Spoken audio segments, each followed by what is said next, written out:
Madhuban residency राहता शहरात collector NA 2 BHK luxury bungalow row house व अमोल हाइट्स व्यावसायिक कमर्शियल कॉम्प्लेक्स. उपलब्ध सुविधा प्रकल्पाच्या बाजूने वॉल कंपाऊंड, 10,000 स्क्वेअर फुटांचं हिरवगार गार्डन, कॉन्क्रीट रस्ते, street light, children play park, green gym, security cabin, underground drainage, underground MSCB line, market, school bus stand 5 मिनिटांच्या अंतरावर. प्रसाद डेव्हलपर्स, अनिल काका जोशी वाकडीकर, केदार जोशी वाकडीकर. अगदी मोजकेच रो हाऊस शिल्लक. बुकिंगसाठी संपर्क 9970 070092 9823 23 56 23. राहता तालुक्यातील एकरुके इथं श्री वज्रेश्वरी प्रतिष्ठानच्या वतीनं छत्रपती शिवाजी महाराज प्रतिमा पूजन, पत्रकार दिन आणि गुणवंत विद्यार्थ्यांचा गौरव सोहळा रविवारी 22 फेब्रुवारी रोजी अत्यंत उत्साही वातावरणात पार पडला. गावातील सामाजिक ऐक्य आणि शैक्षणिक प्रगतीला प्रोत्साहन देण्याच्या उद्देशानं आयोजित या कार्यक्रमाला विविध क्षेत्रातील मान्यवरांची उपस्थिती लाभलेली होती. कार्यक्रमाचा प्रारंभ कुलदैवत श्री वज्रेश्वरी मातेच्या दर्शनानं करण्यात आला. त्यानंतर छत्रपती शिवाजी महाराज यांच्या प्रतिमेचं पूजन करून शिवरायांची आरती करण्यात आली. जय भवानी जय शिवाजीच्या जयघोषानं संपूर्ण परिसर दुमदुमून गेला होता. या प्रसंगी वज्रेश्वरी प्रतिष्ठानच्या वतीने शैक्षणिक क्षेत्रात घवघवीत यश संपादन करणाऱ्या गुणवंत विद्यार्थ्यांचा विशेष सत्कार करण्यात आला.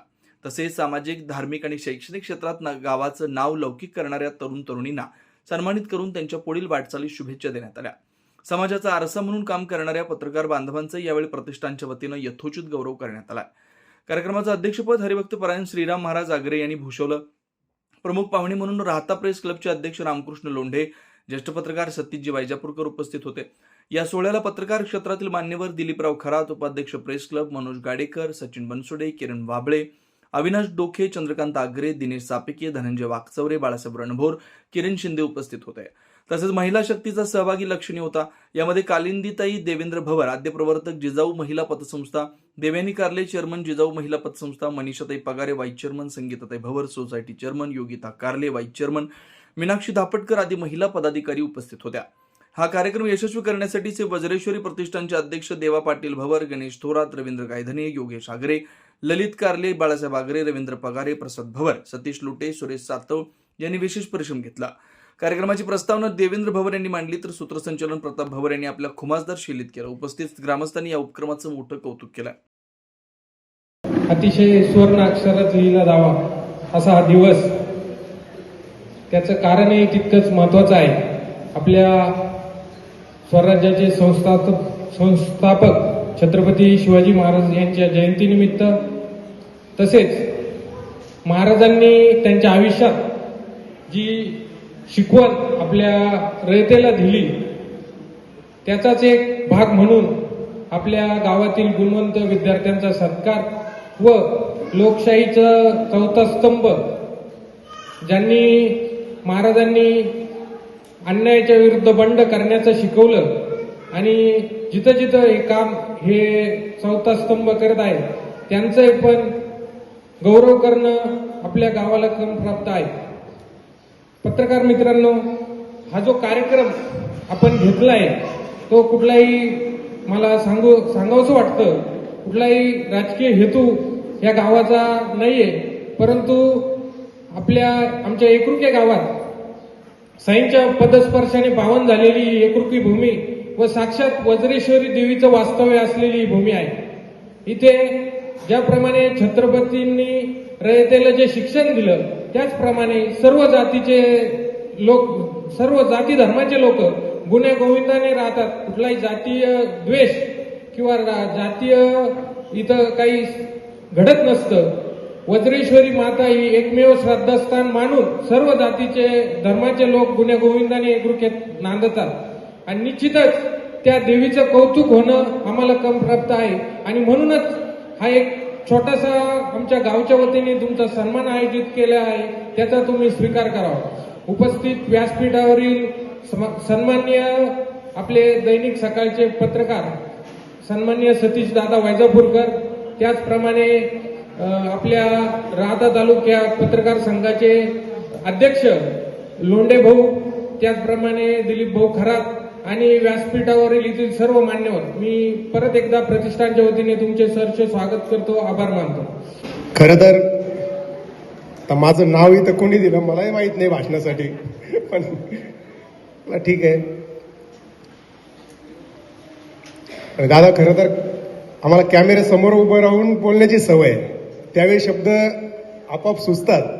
मात्र आता तुमच्या सर्वांसमोर बोलताना थोडंसं इकडे तिकडे झालं तर तुम्ही समजून घ्याल अशी अपेक्षा आहे. खरं तर आज विशेष आनंद या ठिकाणी होतोय की छत्रपती शिवाजी महाराजांच्या जयंतीच्या निमित्ताने आपण सर्व ग्रामस्थांनी या ठिकाणी हा जो सुंदर असा सोहळा या ठिकाणी आयोजित केला, त्यासाठी खरं तर आम्ही सर्व पत्रकारांच्या वतीने तुमचं तर अभिनंदन केलं पाहिजे. आणि या गावात आल्यानंतर आणि वज्रेश्वरी मातेची दर्शन घेतल्यानंतर एक वेगळीच ऊर्जा या ठिकाणी आम्हाला जाणवली. आणि हा सत्कार सोहळा बघितला तर अक्षरशः म्हणजे तुमचं गाव म्हणजे हिऱ्यांची खाण आहे असं म्हणावं लागेल. कारण टाळ्या वाजून वाजून आमचे हात दुखायला लागले. एवढे सगळे सन्मानार्थी, म्हणजे कुठलं क्षेत्र आहे इथलं, राजकीय क्षेत्रामध्ये उल्लेखनीय काम करणारी लोक आहेत, सामाजिक क्षेत्रातले आहेत, पत्रकारितेतले, इथं महिलांचा विशेष सन्मान, म्हणजे महिला देखील इथल्या कमी नाही आहेत. म्हणजे अगदी धार्मिक क्षेत्रापासून तर प्रशासकीय क्षेत्रापर्यंत या ठिकाणच्या या गावातल्या मुलींनी, महिलांनी झेप घेतलेली आहे. हे खरंच एक उल्लेखनीय बाब या ठिकाणी म्हणावी लागेल. आणि ज्या पद्धतीने या ठिकाणी सगळे जाती धर्माचे लोक एकत्र येत गुण्या गोविंदाने सगळे सण उत्सव साजरे करतात, हे खरं तर तुमच्या सगळ्यांचं कौतुक केलं पाहिजे.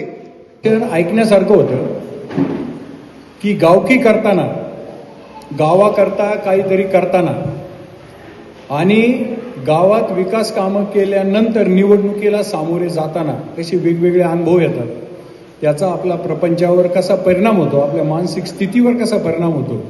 तर ते मी ऐकलेल्या ग्रामीण भागातल्या एखाद्या युवा नेत्याच्या उत्तम भाषणापैकी एक भाषण होतं. आणि ते भाषण ज्यांनी ऐकलं, खरं म्हणजे ते जर त्याचं चलचित्रण केलं असतं, ध्वनी काढली असती, तर जे राजकारणात काम करू इच्छितात, जे गाव बदलू इच्छितात, जे गावाकरता काही करू इच्छितात, त्यांच्यासाठी ते अनुभवावर आधारित अतिशय दर्जेदार आणि उत्तम भाषण होतं. त्याच देवाभाऊंनी त्यांच्या सहकाऱ्यांच्या मदतीने आज शिवजयंती आणि पत्रकार दिन, गुणवंत मंडळींचा सत्कार, खरं म्हणजे या गावाचं आणि माझं फार व्यक्तिगत बोलायला नको, पण फार जुनं नातं आहे. श्रीराम महाराज आगरे ज्यावेळेस अयोध्येच्या श्रीराम मंदिराचं, की ज्यावेळेस तिथला तो वादग्रस्त ढाचा तसाच होता आणि गावोगाव शिलापूजन असायचं, आणि त्यावेळेस तो जो विचार आहे की आपल्या राष्ट्रीय अस्मितेवर लागलेला कलंक पुसून काढायचा, हा एक राष्ट्रवादी विचार प्रत्येक राष्ट्राकडे असावा लागतो. असा विचार घेऊन देशातले सगळे संत महंत पूर्ण देशभर फिरत होते आणि वातावरण मात्र अतिशय प्रतिकूल होतं. शिलापूजन करायचं म्हणजे एका अर्थाने एका फार मोठ्या वर्गाच्या विरोधाला तोंड देणं होतं. अशा काळात श्रीराम महाराज आगरे आमच्याबरोबर फिरले. एवढंच नाही तर श्रीराम मंदिर जेचं आहे ते त्यांनी ठामपणे सांगितलं. ती एक भारतामध्ये सांस्कृतिक क्रांतीचं ते उचललेलं पहिलं पाऊल होतं. त्याचे साक्षीदार श्रीराम महाराज आगरे होते, आमच्या पाठीशी होते, आमच्याबरोबर फिरत होते, श्रीराम मंदिराचं महत्त्व सांगत होते. प्रतिकूल काळ होता, अनुकूल काळ नव्हता. आणि आज ते माझ्या शेजारी सांगत होते, म्हणजे ती सांस्कृतिक क्रांती भारतात त्यावेळेस तिची बीजं रोवली गेली. तिचं फलित आज असं झालं की नरेंद्र मोदीजींच्या हस्ते तिथे श्रीराम मंदिराची प्राणप्रतिष्ठा झाली. ते गावातलं राम मंदिर नव्हे, हजारो वर्षे लागलेला कलंक या हिंदुस्थानने पुसून टाकला, हा त्याचा एक वेगळा अर्थ होता. त्याचे साक्षीदार, त्याचे प्रणेते श्रीराम महाराज आगरे होते. तर या सांस्कृतिक क्रांतीनंतर शैक्षणिक क्रांती जन्माला आली. शैक्षणिक क्रांतीमुळे जातीभेदाच्या भिंती गळून पडल्या. तुम्ही कुठल्या जातीचे आहात याला महत्व नाही, तुमच्यामध्ये किती गुणवत्ता आहे याला महत्व आलं. आणि श्रीराम महाराज आगरे सांगत होते की माझ्या नातीला जपानमध्ये नोकरी लागली, 15 लाखाचं पॅकेज आहे. एक गुडघ्यासारख्या छोट्या गावातली मुलगी, शैक्षणिक पार्श्वभूमी नाही, पिढीजात वारसा नाही, आणि अशा काळात जर बुद्धिमत्तेच्या जोरावर एखादी मुलगी 15 लाखाचं पॅकेज मिळवते तर ती झाली शैक्षणिक क्रांती. डॉक्टर बाबासाहेब आंबेडकरांनी जे सांगितलं होतं, शिका, संघटित व्हा आणि संघर्ष करा. संघर्ष कशासाठी करा तर हक्कासाठी करा. आमच्याकडे मोहम्मद सय्यद म्हणून क्रीडा शिक्षक आहे, ते आम्हाला शाळेत नेहमी सांगायचे, ज्यावेळेस तुम्ही हक्कासाठी भांडता त्यावेळेस कर्तव्याचा सुद्धा विचार करा. म्हणजे कर्तव्यासाठी सुद्धा तुम्हाला भांडता आलं पाहिजे, कर्तव्याला प्राधान्य देता आलं पाहिजे, त्यावेळेस तुम्हाला हक्कासाठी भांडण्याचा अधिकार असतो. जो आंबेडकरांनी मंत्र दिला, डॉक्टर बाबासाहेब आंबेडकरांनी, शिका. तर शिकल्यानंतर काय होतं याची प्रचिती श्रीराम महाराजांच्या कुटुंबियांना आली, एक कुरक्याच्या ग्रामस्थांना आली. आज हे सगळी गुणवंत मंडळी आहेत. म्हणजे मला तर आश्चर्य वाटलं आणि आनंदही वाटला. इथे खरं म्हणजे नाटकाची परंपरा आहे. माझे दिलीप सातव म्हणजे आता गडबाजीच्या राजकारणात ते कोणत्या बाजूला होते हा भाग वेगळा, म्हणजे ओंकार नाना भोवर त्यांच्याशी माझे चांगले संबंध होते आणि दिलीप राजे हे माझे मित्र होते. महाराजांना माहिती का महाराज, आम्ही तिघं बरोबर असायचो बऱ्याच वेळा.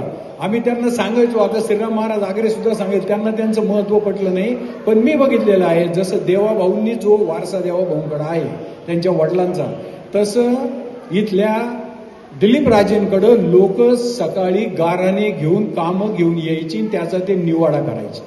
मुद्दा हा आहे की त्यावेळेस आमच्याबरोबर त्यांनी वेगळ्या विचाराचे असताना सुद्धा आग्रे महाराजांना आमच्या पाठीशी ते ठामपणे उभे राहिले. ठिकठिकाणी त्यावेळेस ते आमच्याबरोबर सुद्धा आले.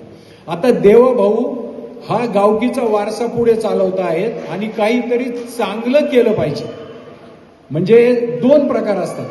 कॉपी करून पास व्हायचा हा एक प्रकार असतो, त्याला तुमच्यामध्ये कौशल्य असावं लागतं की एक तर तुमची कॉपी बरोबर यावी लागते किंवा वेगवेगळ्या मार्गाने तुम्हाला पास होण्याची कला अवगत असावी लागते.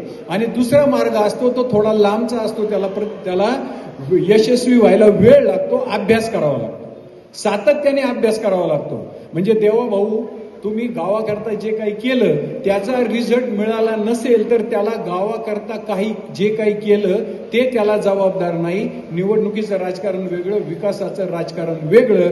लालकृष्ण अडवाणींसमोर राजेश खन्ना उभा राहिला. राजेश खन्ना सारख्या ज्या माणसाला कुठलीही राजकीय पार्श्वभूमी नाही त्यांनी त्यांना पाडून टाकलं. गेली पण नाटकरांची गेली. ही क्रांतीच आहे महाराज, एक प्रकारची क्रांतीच आहे, आपल्या गावाचं भूषण आहे.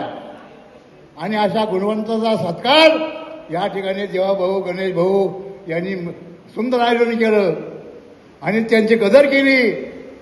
पत्रकार मित्र आमचे पहिले मित्र आहे, पण सतीश भाऊंनी काय विचार मांडले, लोंढे साहेबांनी काय विचार मांडले, तेव्हा पसायदान त्याच्यामध्ये असाले, विश्व सुधर्ण सूर्य पाहू आणि जो जे वांछील तो ते लाहो प्राणीजात. प्रत्येकाला जे मनोवांछित संतती, मनोवांछित विद्या आणि मनोवांछित धर्म प्राप्त हो. आणि आज या शिवजयंतीच्या निमित्तानं मला अध्यक्ष स्थान दिलं. मी त्या पात्र नाही महाराज, पण धरी दिलं तुम्ही, त्याबद्दल तुमचे त्या बदेश्वरी प्रतिष्ठानचे जे असतील पदाधिकारी त्यांचे आभार मानतो. श्रीराम पार्क राहता शहरात प्रथमच स्वतंत्र पाण्याची व्यवस्था देणारं एकमेव 15 एकर भव्य NA प्रकल्प. NA प्लॉट्स खरेदी सुरू, मोजकेच प्लॉट शिल्लक, तसेच कर्ज सुविधाही उपलब्ध. प्लॉटची वैशिष्ट्ये: अंतर्गत 50 फूट व 30 फूट रस्ते, street light, garden, jogging track, आकर्षक लँडस्केपिंग, स्वतंत्र ड्रेनेज लाईन, सर्व सुखसोयी, नयनरम्य परिसर. मग आजच प्लॉट बुक करा. 9623 89 91 91, 9623 65 91 91. साईट पत्ता: Nagar Manmad road, hotel red chilli समोर, राहता, जिल्हा अहिल्यानगर.